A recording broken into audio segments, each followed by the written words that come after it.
Hi, this is Steve and Travis at Chesapeake Technology. We wanted to help you today by explaining how to find and to get help when you need support from SonarWiz people. We are located in California, so Pacific Daylight Time here, typically between 7 and 10 p.m. People are reading email, and the office staff actually handles telephone messages between more like 9 and 5 p.m. So email is actually one of the better ways to get support. I'd like to encourage you to do a little self-exploration of our reference materials on your own, and you can always access that 24/7. You've got your desktop available and your SonarWiz locally. So some of the first places I go for help are the user guide. If SonarWiz has crashed for some reason and it won't start for you, I'm going to show you a trick. I'm going to hold down the control button. I think it's the shift button. And I'm going to hold down the shift button while I'm starting SonarWiz, and you come up with this blank screen. So that's the first trick. If you had a project that had some data issues, and for some reason when SonarWiz starts trying just to open that project, it won't open, hold down the shift button on your PC and click on SonarWiz and start it, and it won't open that project. Another way to control that is in the options area. Under options and advanced settings, I typically want it to open the last project that I was using. I like that start up in the morning to show me the previous night's data, and I just continue working from there. But you have control over that in the advanced options. There's a checkbox, and you can disable that where it says open last project used at startup. The catch about that one is, what if the last project had a problem and now you can't restart SonarWiz? So there are two ways around that. The first way for getting yourself out of trouble is to hold down the shift key while you restart SonarWiz. The second idea that sometimes people would do is we'll take a look at what that project was. Let's see if I can find my projects on the desktop. My projects, I tend to locate them in the C drive, and I'll pull up my computer, this PC, the C drive, and they're all in my program SonarWiz projects folders. So if you wanted to open up a project like bottom tracking demo, just change the name. That's the previous project we were on. I'll call it bottom tracking demo hide me. So if my bottom tracking demo is supposed to open, but I've changed the project name, the folder name in the SonarWiz projects folder, that's the second way to get around that previous project being opened. SonarWiz comes up and it doesn't know where that project is anymore. So those are two ways to get around a somewhat common problem. If you just once every 3-6 months you have a project where it didn't open properly and now SonarWiz won't open, it crashes. Those are the ways to get around that. Suppose you've got SonarWiz running, you can get help by looking at the user manual. This has a find feature where you do a Control F and it opens up a keyword. Let's say you're looking for EGN. You've heard about this, you don't know what it is. Is this something from outer space? Is this like EMP? Is it a radioactive pulse? No, it's empirical gain normalization. It's a really, really nice gain normalization that homogenizes the adjusted gains on side scan data. It's a great technique. Many people prefer it to automatic gain control or user gain control and time varying gain. So when you pull up SonarWiz 5's user guide and you do a Control F, you can find keywords throughout the document. And just click next and it steps you through in every place you see that. So if you have a special topic you're looking for, the user guide can really be a good friend. I'm going to close that. Suppose you haven't found it in the user guide.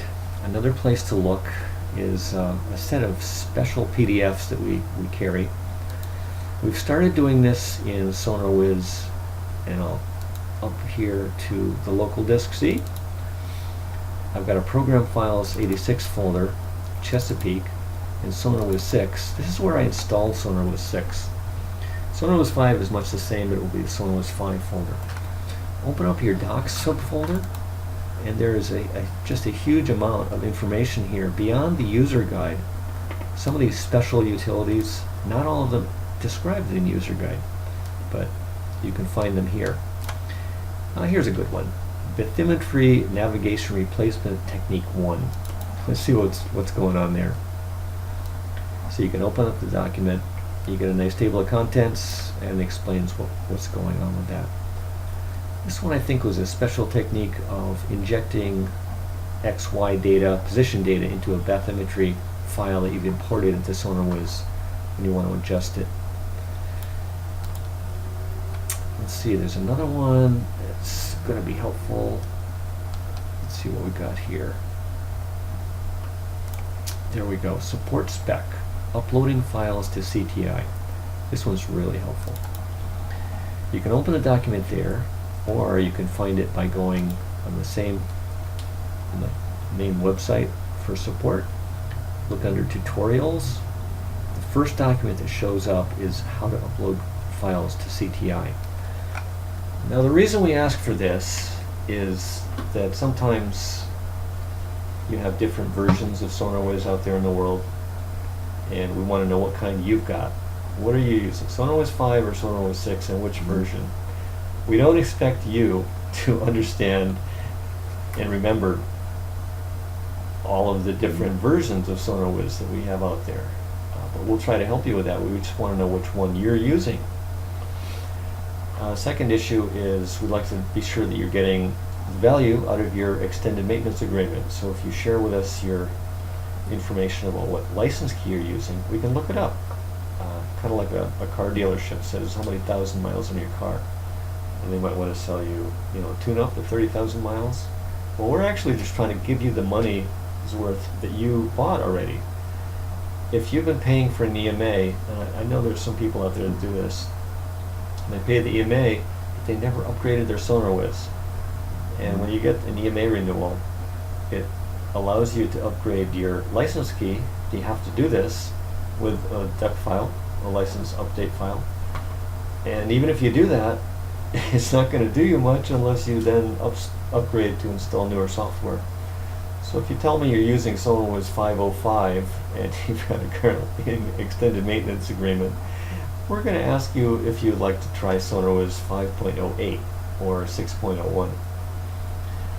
I should just let you know in general here that 6.01, anybody with a current EMA can choose between SonarWiz 5 or 6. It's sort of a one-way path. We expect you to go from SonarWiz 5 to SonarWiz 6 and not go back. There's going to be incompatibilities trying to go backwards. But it's up to you if you want to upgrade or not. I just think it's good to get your money's worth out of the EMA. Okay, so if you open this document, I'm going to click on download here and see what happens. It should open up in my browser as a PDF. Inside, we're going to recommend that you send us an email and just explain in your own terms what is going wrong for you. Say my map view, the sonar is side scanned, it's coming up in Venezuela and it should be in Belize. This is a common issue. You just might not have understood or received information about the survey and what coordinate system was used in your survey. And maybe it was done in 2006 and it's 2015. It's like a long time ago. How are you going to find this kind of stuff out? Well, we can help you guess in cases like that. I'm going to close that, just minimizing it, and show you something that's very helpful. When you send an email to support@chesapeaketech.com, there's a help button and a button called My Support Info, My System Info. If you click on that, it's going to give you some really helpful information that we want to know. It'll give the username, the serial number of your license key, and the version of software that you're using, as well as the EMA expiration date. This one's great. This one's current, and we're using very current software. It's going to be obvious to us. If you have a current EMA and you're using SonarWiz Map 4, for example, yeah, this happens. We're going to ask you, well, gee, why don't you upgrade to SonarWiz 5?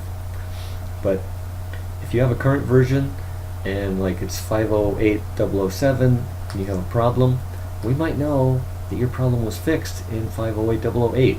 So this kind of information is really helpful for getting a very fast response and an accurate reply in the first email exchange to give you support.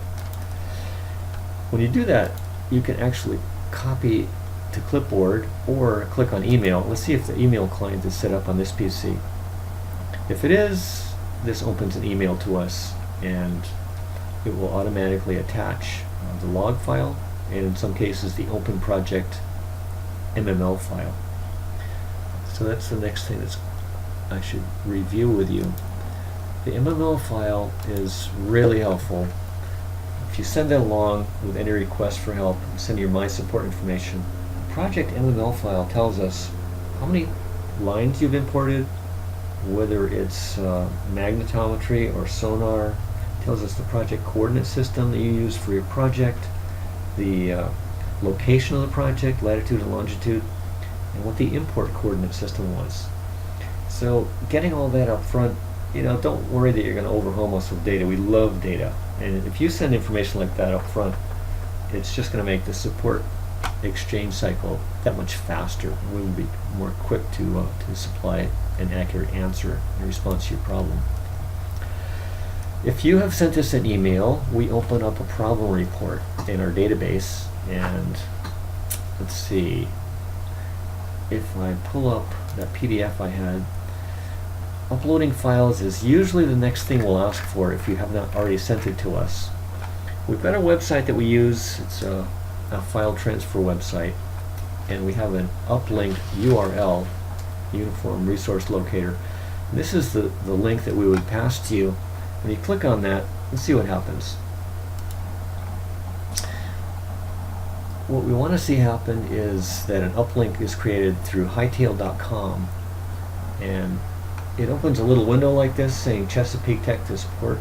You drag a couple of files here, and it takes a while for them to load into Hightail, and you should watch that carefully. The document, I'll close this out, has some good examples lower in the document of what the screens are that you'll see and what the upload process is, how long it takes for a various size file, and what to expect. So I guess in my example it's like 100 megabytes or so. It took about 8 minutes, and finally the file was uploaded, and then you click send. So you got to wait through the process and read the documentation here, but you can send us your data. We do have a example link for a zip file. If you're sending 100 megabytes in an XTF file, you might compress it and get it down to 60 megabytes. It'll uplink faster if you have compressed your data into a zip file. It's just an option for you. If you don't have zip files, that's cool. But if you do and you know how to use zip files, it can save you a little bit of time. I think that's about all that I would suggest. Once we get into an email exchange cycle with you, we'll be using a code I've given here like PL4344. It's just an example. We're actually at PL6441 today. So that's in the past 5 years, 6,400 trouble requests that we responded to. And the individual code is used to file your data, your files, in a database here. And we try to keep track of everything that we collect. Sometimes the trouble requests last 3 or 4 days, maybe longer. It's rare, but once in a while we get a trouble request, we respond, and then maybe like a month later the person comes back and says, oh yeah, I had a problem, here's the file you're asking me for. It's much more typical that within 2 or 3 days we'll exchange files and try to help you and you get the thing resolved. It can happen within a matter of minutes. We had a question come in yesterday where somebody was using HiPAC Delph DLL for their real-time data collection, and their real-time displays were showing events are 0, all 0, and they knew that they had good event numbers coming in. And something like that, we didn't even need to exchange files. We just had to learn enough in detail about what was the problem. And then we thought about it and said, gee, there was a case like that back in September. And we looked at our database, and there it was. And we just had to send out information to have the user change their real-time settings for SegWi files for sub-bottom recording, and specifically identify that events come in seg trace header bytes 17 to 20, and bingo, the guy's off and running and everything's working good again. So sometimes we don't even need files, but if we do, this is how we'll ask for it. This is our preferred option, and the reason is that all of the support staff can access this hightail area. If you have a different option, like some companies do not allow using hightail, go ahead and send it whatever data technique you need to use, and we'll get it. There is a frequently asked questions document that I should refer you to as another option. I'm going to go back here to the main website. For getting help if we're not around, it's often the case that if your question is a common one, we will have described it already. FAQs is over on the left here. We have one for SonarWiz 6 that helps just give you an idea of why and when you might upgrade to SonarWiz 6. SonarWiz 5, these questions have been developing over the course of the last 5 years, so there's a lot of information in there. Some of it will seem historical because the software has improved so much that some of these older questions, they've been resolved through software changes. But the one we talked about earlier, my project won't open, or what to do, we'll click on 1.7. That was a common question, and we just talked about it today. Hold the shift key or rename your project folder. So some of the stuff we talk about in support, it's already been described, and it's right here in your document. So if we're not around, go ahead, give that a shot. Frequently asked questions actually might have your answer. Again, it's a PDF, so type Control F, and you can find something like EGN. Let's just see if there's any EGN. Yeah, EGN is described here, and we give some tips about it. So that's the sort of thing you can learn on your own, but we're always eager to help you, and if it takes an email or a phone call, go ahead, give us a contact. The phone number contact information is still good here. It's at the bottom of the document. 650-967-2045. You can leave a message, and as soon as the office staff gets in, we'll get the message in support, and we'll try to help you. Really, the fastest way is sending an email to support@chesapeaketech.com. This is our email address, and we'll definitely get back to you as soon as possible. I have to tell you here, if you have an EMA, and there are people with EMAs asking for help, those people get priority.